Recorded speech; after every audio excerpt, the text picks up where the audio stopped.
Size sakin şehir öyküleri anlatacağız. Sakin kentlerin öykülerini. Size Eğirdir'i anlatacağız. Sakin şehir ünvanı almış, bu ünvanı sonuna kadar hak etmiş, Göller bölgesinin ve elmanın başkenti bir Isparta kentini. Amerikalı profesörün dediğine göre de bu dünyada tek dedi. Dünyada tek. Buraya iyi sahip olun dedi. Hani sit the slow'da, yani yavaş şehirde yavaş yaşıyorlar mı? Aslında baktığınız zaman Eğirdir'de yaşıyorlar. Burası çok sakin bir emekli memleketi. Gelen memur burada emekli oldum, burada kalır. O yıllarda yani gece mahallelerimizde kapı bile kilitlenmezdi ama şimdi çok kalabalıklandı. Elmayı satacaksın, Eğirdirlice konuşuyorum. Parayı cebine katacaksın, yan gelip yatacaksın. Eğirdir yaşanabilir bir kent. Yani her şeye ulaşımı çok kolay. 5 dakika içinde bankaya, postaneye, ilçenin kaymakamlığına, belediyeye uğraşırsın. Buraya sandalyelerimizi, masalarımızı atarız. Onlara çayımızı, kahvemizi ikram ederiz. Yani gitmek istemezler. Bir gün kalacaksa 3 gün kalırlar yani bizim bu yakınlığımızda. Ama şu anda heykeli dikildi. Çok da bakmıyorlar ama köprü başında heykeli var. Dünyanın en önemli kasnak ormanını barındıran, tarihiyle, inanışlarıyla, öyküleriyle ve elbette muhteşem gölüyle harika bir sakin şehir Eğirdir. Gidip görülmesi gereken sakin bir kent. Neden Ciddaslov ünvanı aldığını hemen anlayacağınız muhteşem insanların yaşadığı bir yer. Eğirdir denilince akla gelen ilk aslında doğal malzememiz Eğirdir Gölü. Bunu Eğirdirliler tabii gurur duyuyorlar göl kenarında yaşamakla. Bunun yanında tabii Eğridir mi, Eğirdir mi noktası var. Eski atlaslara baktığımız zaman Eğridir ismini görüyoruz ama 1985 yılında dönemin yerel yönetiminin başvurusuyla, Bakanlar Kurulu kararıyla Eğridir ismi Eğirdir olarak değiştirilmiş durumda. Bir misafir ağırlama sanatını kaybetmiş birçok ilçelerimizin içerisinde insanlar buraya geldiği zaman buradaki doğal karşılamayı, misafirperverliği gördüğü zaman zaten artı bir ile başlıyoruz yani. Onda bir sıkıntımız yok. Bunun üzerine Akpınar seyir terasımıza çıktığı zaman insanlarımız yani çok şahane bir manzarayla büyüleniyor. Bir gününü geçirmek istiyorsa Kovada Milli Parkı ve Çandır Yazılı Kanyonu'nu gezebiliyor. İlginç bir şeyler görmek isterse işte mağara ziyaretleri yapabiliyor. Bunun üzerine Süleyman Demirel Müzemiz var, Demokrasi Müzemiz var. Gelmişle geçmişi aynı anda yaşamanın hazına elde ediyor. Eğirdirli gölünü çok sever. Eğirdir'in köyleri gölü çok sever. Şimdi tabii bunun iki nedeni var. Eğirdirli gölle özleşmiştir. Geçmiş yıllarda yani Eğirdir'de Boğazova, şu Kovada'ya gittiğiniz Boğazova var ya, oraya Boğazova diye adlandırılır. Orası bataklıkmış Erol Bey. Dolayısıyla Eğirdirli'nin arazisi yokmuş, tamamen geçimini gölden yapıyormuş. Gölde balıkçılık varmış, haftada en az 2 gün balık yenirmiş, Gavinli diye bir balığımız varmış. Zaten sazanımız çok meşhur. Levrek sonradan gelmiş Eğirdir'e. Levreği 1950 yıllarda, 60'lı yıllarda levrek göle sonradan atılmış. Ama Eğirdir'in gölünün gerçek balığı Gavinli diye bir balık var. O. Eğirdirli bunu çok sever. Hala da anılarında anlatırlar. Şöyle Gavinli tutuyorduk, böyle Gavinli tutuyorduk. İşte kaleye kadar göl geliyordu, hemen oradan doldurup geçerdik gibi böyle konuşurlar. Lidya'nın son hükümdarı Kresos tarafından kurulduğuna inanılır Eğirdir'in. Tarihine bakınca, bu topraklarda hüküm sürmüş onca uygarlığa bakınca bu muhteşem gölün neden vazgeçilmez olduğu bir kez daha anlaşılıyor. 45 sene evvel yol yoktu burada. Gemilerimiz vardı. Nasıl şimdi herkesin biri arabası var, hepimizin biraz gemisi vardı, sandal. Onlarla gelip gidiyorduk. Kışın sular çoktu, gölün suları çoktu, gölümüz buz tutardı. Kızaklarımız vardı, o kızaklarla Eğirdir'e merkeze gidip geliyorduk. Ekmeklerimizi alıp geliyorduk. Akşam sabahleyin çıktık mı akşamüstü eve girerdik. Gölün her tarafını gezerdik kızaklarımızla. Eğirdir'e 1956-57'lerde rahmetli Ali Üstün'de bir abimiz Eğirdirli elmacı Eğirdir'e getirdi. Üzüm bağları gitti, elmacılık geldi. Bu şekilde devam ediyor Eğirdir. Ama Eğirdir susuzluk, elmacılığı da bitirmek üzere. Yani çok güzel bir yerdeyiz. Onun için Eğirdir'in gölü desteklenmeli. Bir de tepeli göletinin yapılması gerekiyor. Hala şimdi Kasnak üzerinde herhangi bir laf olursa herkes birleşir. Ya bu niye böyle oluyor? Mesela niye kesiliyor? Niye mal yiyor? Filan derler yani. Hem Eğirdir halkımız hem de yukarı göklere vatandaşları yani burayı korurlar yani. Hatta ki ben 20 sene korudum. 20 senede en ufak bir şey gelmedi zaten. Herkes bana yardımcı oldu. Yani herkes yardımcı oldu bana. Hani bu orman yetişsin, bu orman yetişsin diye. Herkesin kendine tarz bir yaşantısı var. Ama biz bu elmanın sayesinde belki görebilirler bazıları ama biz lüks hayat yaşıyoruz. Şimdi bu ovada şu anda elma olmasaydı biz ne yapardık? Bu hava şartlarında bizim burada arpa buğday bile olmazdı. Yani Allah'a şükür masrafı çok az değil ama zorlukları da var. Her işin zorluğu var. Ama şu anda elma için iyi bir düzenli düzenimiz gidiyor. Sakin Şehir Öyküleri belgeseli, isminden de anlaşılacağı üzere Ciddaslov ünvanı almış kentlerin öykülerini kayıt altına alır. Şimdi dinleyeceğiniz öykü de onlardan biri. Arkamda gördüğünüz dağ, Eğirdir Sivrisi, biraz önce bahsettiğim Biyorus Dağı'nda o dönemin beyleri, işte bölge Türk coğrafyası olmuş, bey hanımını ve çocuğunu alıyor. Amacı geyik avlamak. Bölgede geyik var ama biz geyiğe normal bildiğiniz geyik değil. Yani bölge halkının ara sıra dağ keçisi yani yaban keçilerine geyik dediğini biliriz. Çıkıyorlar dağın eteğine. Hanım orada işte yaygısını yayıyor. Çocuk oynuyor falan, işte biraz yiyecek içecek var muhakkak yanlarında. Bey de okunu almış, yayını almış, sadağı var arkada. Bizim geyiğin peşinde dolaşıyor. Bir geyik görüyor, ondan sonra işte okunu yaya yerleştiriyor, nişan alıyor ve fırlatıyor. Geyik birdenbire bu gelen oku hissediyor ve yerinden zıplayarak hedef olmaktan kurtuluyor. Ok gidiyor, kayaya saplanıyor. Kayadan önce bir ufacık bir su sızmaya başlıyor.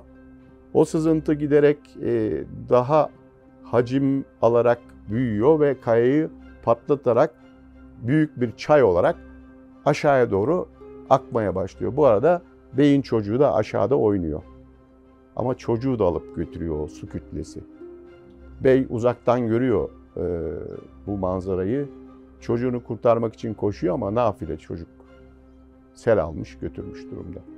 Hanımı da bütün olan bitenden habersiz dalmış, yün eğirip duruyor. Ve hanımının yanına gidiyor. Hanım diyor, sen eğir dur, eğir dur. Çocuğu sel aldı gitti. Sen eğir dur, eğir dur. Evet, Eğirdir isminin geliş efsanesi bu şekilde. Bizce efsaneler önemlidir. Bir kenti anlamak ve tanıtmak için efsanelere sahip çıkmak gerektiğine inanıyoruz. Elbette tarihini, doğasını, lezzetlerini de kayıt altına almak için tüm ülkeyi dolaşacağız ve Eğirdir'in zengin kültürü gibi yeni yerler keşfedeceğiz. Ciddaslov için Eğirdir'e keşfe geldiklerinde dönemin belediyedeki yetkilileri ile kontak kurduk.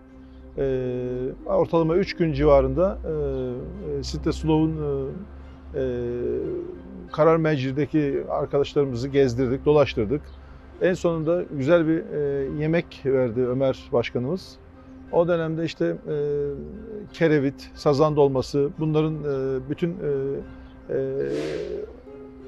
yani onlarla beraber yenilmesi evresi sonrasında bir sonraki günde şehir gezisini yaptıktan sonra Akpınar'a çıktık. Akpınar'da o dönemin başkanı ellerini seyir terasındaki yere koyduğunda ortalama bir 3 saniye bir sessizlik oldu. Daha sonra dedi ki bu bir altın vuruştu.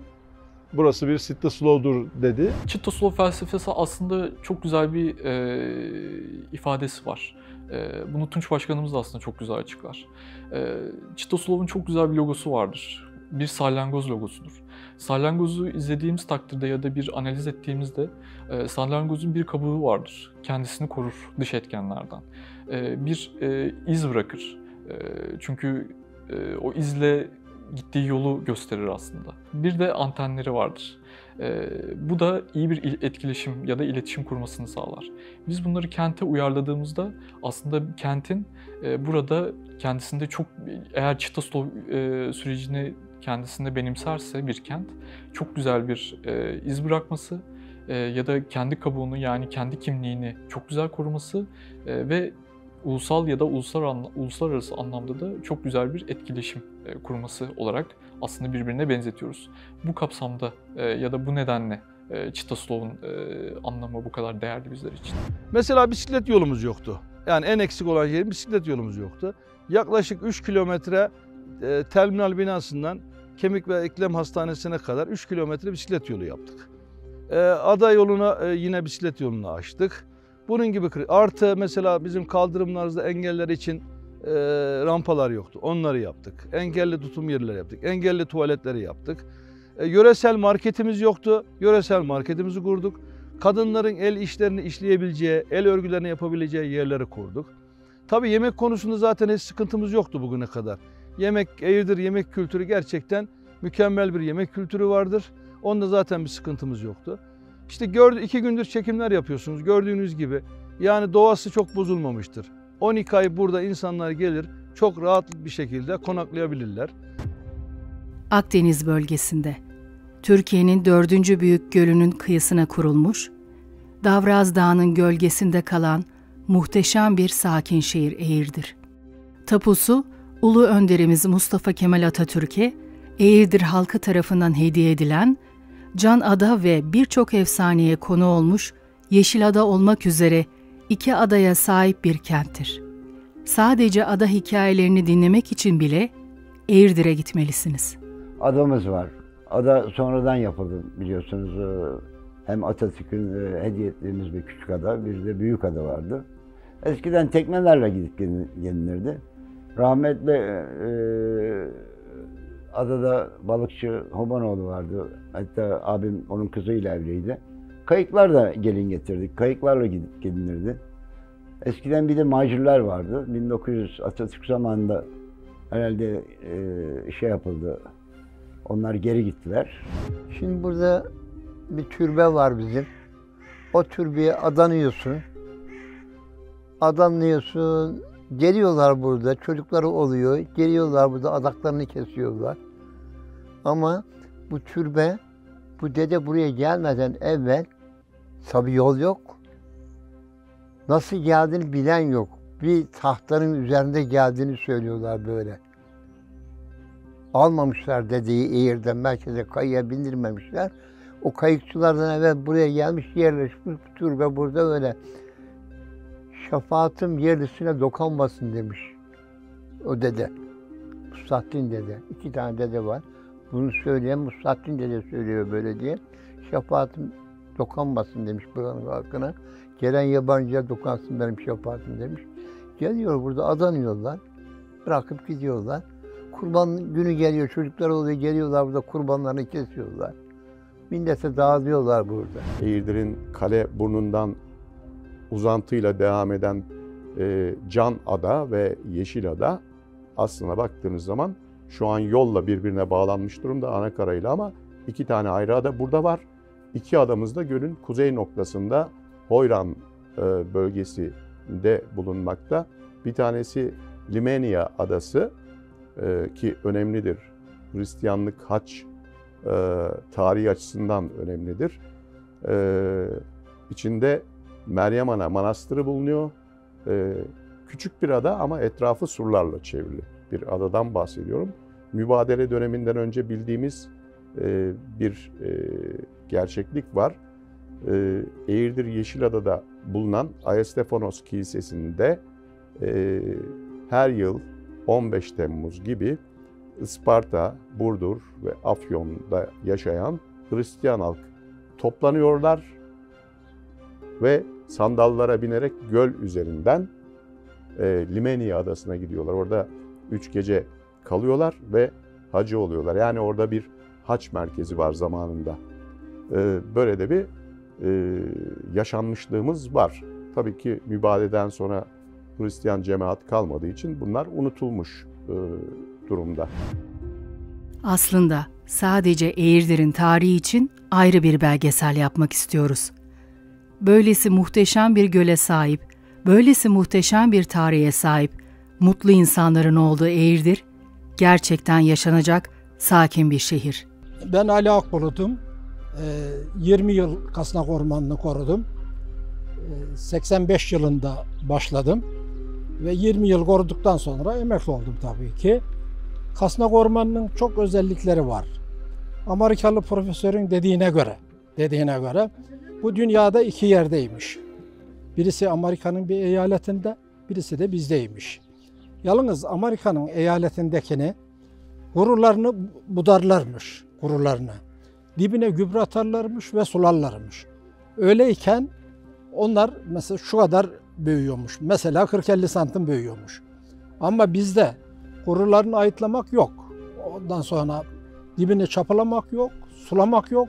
Bizde de adam boyu büyüyor. Kasnak Ormanı'nı gördünüz. Ben bekçiyken o kasnaklar şöyleydi. Daha önce daha büyüktü kasnaklar. Ama kasnağı bilmedikleri için bunu kestiler. Ondan sonra odun olarak sattılar. Urcu Kemal Bey vardı. Urcu Kemal Bey bunun tomruğunun birini İtalya'ya götürmüş. Bu ne demişler? Bu kasnak demiş. Tabii ki o. Bu demiş dünyada olmayan bir ağaç. Bunu sen git söyle ki burayı korusunlar. Yani tabii orman olsun demişler ona. O da dönmüş gelmiş. Bizim işletmeye, işte bölge müdürlüğüne, ondan sonra Ankara'ya genel müdüre söylüyor ve koruma olarak o şekilde korunmaya başlıyor. Yani burada hayat o kadar çok yavaş akıyor ki ve insanlar o kadar mutlu ki. Neden mutlu? Çünkü çoğu aramıyor. Şöyle bir felsefe var Eğirdir'de. Bunu tam özetleyelim. Eğirdirli elma üretir. Ana gelir kaynağı budur. Yani insanlar yaşamak için bir şeyler üretmek zorunda. Ne yapar?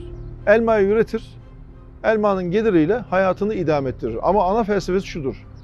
Elmayı satacaksın, Eğirdirlice konuşuyorum. Parayı cebine katacaksın, yan gelip yatacaksın. Bizim 1950'li yıllarda, 60'lı yıllarda yapılan bir kemik hastanemiz var. Dolayısıyla Türkiye'de yokmuş. O zamanın hükümetlere Eğirdir'de bu işin çok iyi olacağına düşünmüşler ve şu karşıda gördüğümüz şu anki mevcut devlet hastanesinin olduğu yerde kemik hastanesi yapılmış. Dolayısıyla Türkiye'nin her yerinden ayağı kırılan, yaralanan, çarpılan ne olan varsa tamamen buraya gelirdi.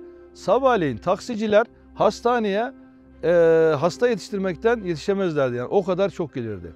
Artı Dağ Komando Okulu. Dağ Komando Okulu çok geçmiş olan bir okul. Daha 1919'lu yıllara dayanıyor. Dolayısıyla Eğirdir'e gerçekten çok misafiri gelmiş.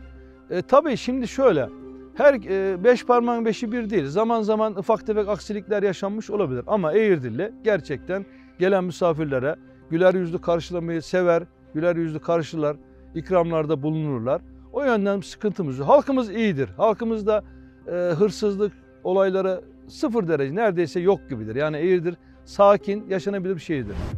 Kasnak Ormanı'nı, Rumların haç merkezi olan Yeşilada'daki Aziz Anargiri ve Aya Stefanos kiliselerini, Dündarbey Medresesi'ni, Altınkum Plajı'nı, Akpınar Köyü Seyir Terası'nı, Kovada Gölü Milli Parkı'nı, Pınargözü ve Aksu Zindan mağaralarını ve çok daha fazlasını görmek için gelmelisiniz. Ben çarşıya girdiğimde leblebici, terzi, helvacı, saraç, yani yüzlerce esnafımız vardı.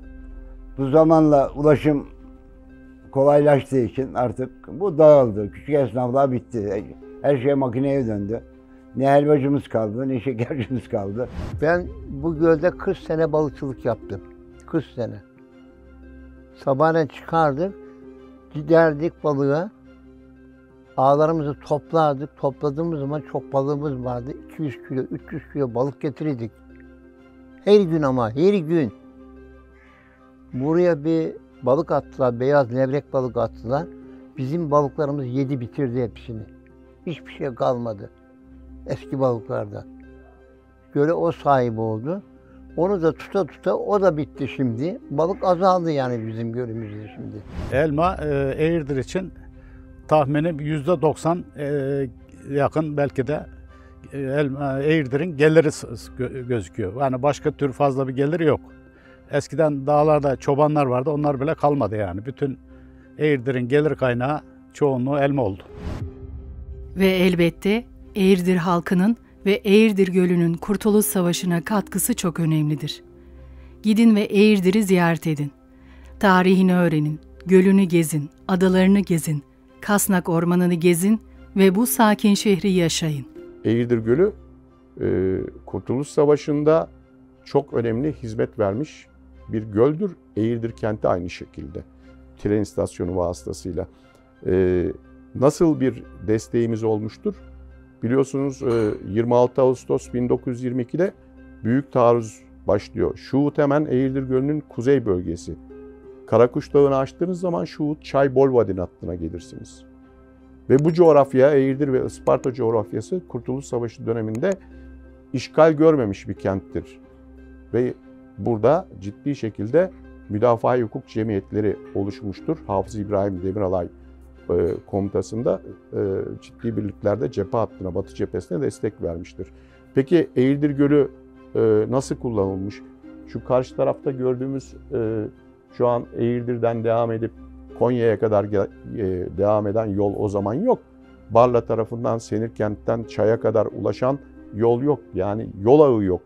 Gölde 1914 yılında Fransızlar ulaştırma imtiyazını almışlar. Buraya 100 ton çekme kapasiteli bir romorkör ve arkasında çekilerek yük ve insan taşıyacak noktada mavnalar işletmeye başlıyorlar. Bundan para kazanıyorlar. Eğirdir tren istasyonuna kadar gelen insanlar hem kendileri hem yüklerini bu teknelere yükleyerek romorkör vasıtasıyla Yalvaç'a kadar götürüyorlar. Yalvaç'tan karayoluyla devam ediyorlar. Şimdi bu taşımacılığı Büyük Taarruz'da Atatürk ve komuta heyeti gördükten sonra Eğirdir tren istasyonunun da burada olduğunu işliyor tabii ki o zaman. Onu gördükten sonra cephe hattına lojistik destek verecek ana nokta olarak bölgeyi tespit ediyorlar ve bizim burada bölgede menzil komutanlığı kuruluyor. Yani menzil cephe gerisinden cephe hattına destek verecek, lojistik desteği sağlayacak komuta merkezi. Ve bu noktada Eğirdir Deniz Müfreze Komutanlığı'nın kurulduğunu görüyoruz tren istasyonunda. Deniz Müfreze Komutanlığı gölde kuruluyor.